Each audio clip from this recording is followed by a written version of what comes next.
Here with Kyle Ferguson, who's CEO of Confirmit. I've been following Kyle and Confirmit for the past month, really actually more than that, after they announced a merger with FocusVision, which I believe is still pending some regulatory hurdles. But Kyle, thanks for joining me. Thanks, Mike. It's great to be, and welcome to my home office. All right, mine as well. So I know that the merger is still being scrutinized by the authorities, so there's probably a lot that we can't talk about, but I'm really interested in the reasons for this merger overall because I've, of course, am familiar with Confirmit's offerings and somewhat familiar with FocusVision. And whereas they seem very complementary, what are your expectations for this? Where do you see this going? I think is a better question.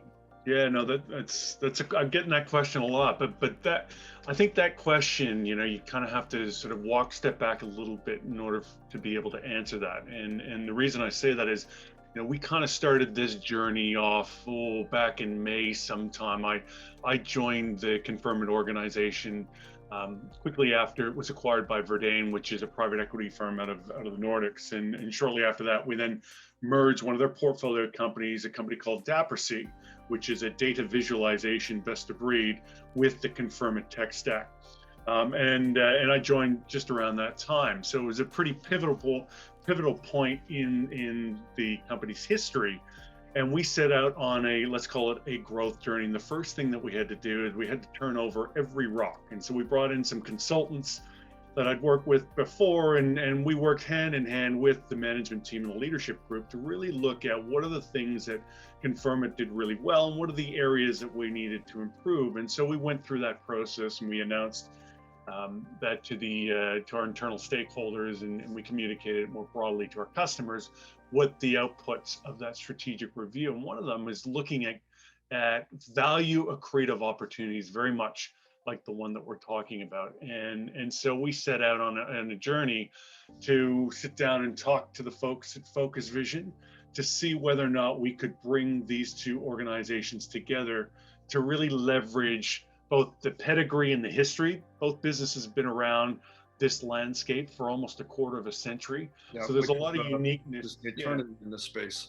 Yeah. So there's a lot of uniqueness and complementary sort of aspects to the business that aren't just technology related. Actually, when you think about it, the history, the way in which we go to market, the way in which we talk to our customers, the way in which we interact internally, the culture, the values, there was a real strategic fit there. So that was step number one. Step number two, which was obvious, is this best of breed in terms of technology that we're able to bring to our joint customers, but also new customers. And it spans not just in sort of the market research or insight space or in the voice of the customer or employee engagement space, but it broadens out beyond that and beyond the survey and touches down on areas of sort of qualitative technology. And so we think the results of this merger will put us in a really sort of unique position within the marketplace by being able to offer this one-stop shop of technology solutions for an insights or enterprise customer.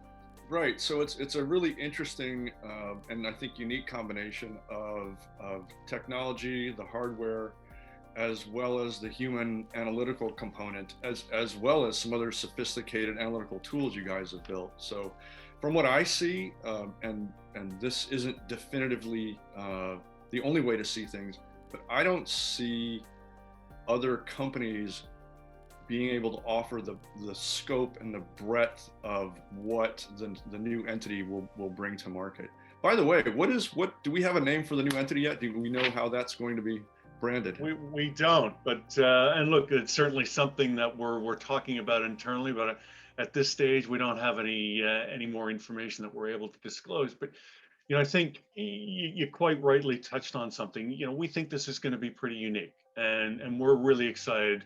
When we close the transaction to bring both businesses together to really start to accelerate our plans to tackle the challenges that both of our customers face. And from my perspective, we want to innovate and invest in technology that allows our customers to reduce the time to get to the insight, but most importantly, to reduce the time to capitalize on the insight. Sure. And one of the things we worked really hard at prior to announcing our intention to merge with FocusVision was to somehow articulate and to succinctly deliver to our customers the ability to take an insight, to tell that into a story, but most importantly, turn that story into some kind of an action.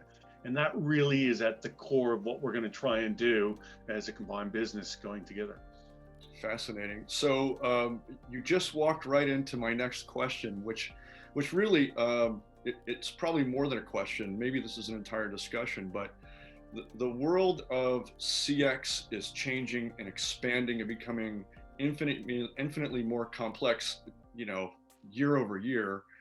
Market research, the same thing. So with your combined abilities, where do you see the new entity kind of fitting into that ecosystem, or maybe even better yet, where do you see that whole world going?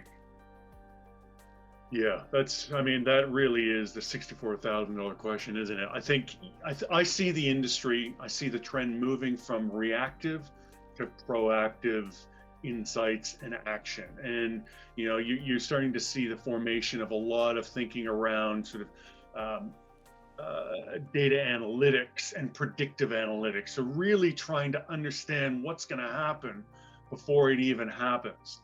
And that's by accessing wealths and reams of data that's available. And it's not only through our own data collection tools, but it's also tapping into the infinite amounts of data that's available, both in the cloud, from our customers, from their customers, and different API connections across the globe. And I think that robustness and the ability to tap into that level of insight is going to be critical, because it allows us to run really cool sort of AI driven algorithms and models that help our customers predict the behavior of their customers before it even happens. And that really gives the power to the end user in a really, really efficient and effective way.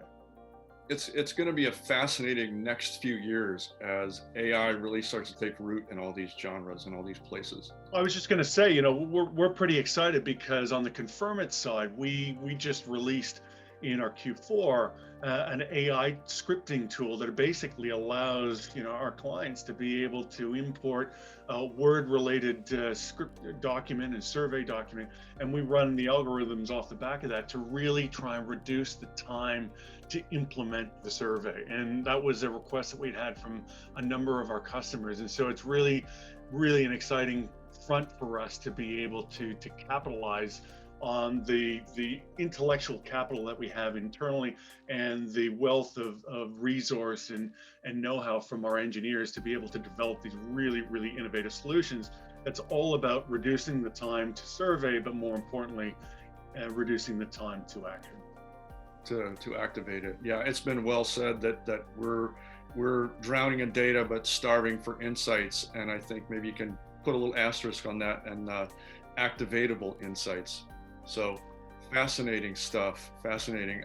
I want to just say thank you for your time. I know you're busy running what will soon be one company, but almost two at the moment. So and I would love to check in with you maybe in a few months to see how the merger has gone and your view for what's up next for the new company.